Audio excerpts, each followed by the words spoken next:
Spec Ops: The Line is a third-person military-themed shooter with a focus on a dark and mature narrative, which follows a squad of Delta Force operators into Dubai on a rescue mission. The setting of Dubai really influences the style of combat in Spec Ops: The Line. The unique architecture that's there does some really interesting things with our combat space. We draw a lot of inspiration of the way things were built there, like the scale is just really over the top. And as an art team, we use that to translate it into our game environment. So all the spacing is bigger, everything is a little bit more grand and spectacular. The city's been covered with millions of tons of sand.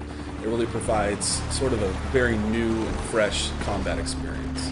One of the elements that's very interesting is the fact that you're quite often walking on what you perceive to be solid ground, but actually you may be walking on a dune that's covering a 30-story skyscraper. During combat, you have to constantly be thinking about where you're standing and where you're located, and you may even tumble through a skylight in a building into an entombed space that's been covered by sand. Throughout the game, the player encounters opportunities to leverage the power of the sand to help him basically to kill enemies or open new pathways. You basically see sand piled up behind a window, and you shoot the window, and sand comes pouring out.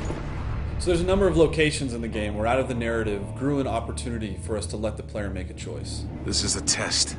Yes, it is. The civilian on the right stole water. A capital offense. The soldier on the left was sent to apprehend him, which he did, killing the man's family in the process.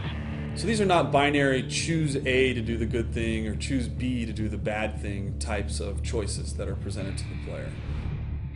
When you make a decision in the game, what we wanted to achieve is that you sit there and you really question your own moral and you question your own values. Wow. What happens in Dubai stays in Dubai. After a battle in Spec Ops: The Line, there's rarely a situation where all of the enemies are dead. They're typically laying on the battlefield, bleeding out in horrific pain and agony.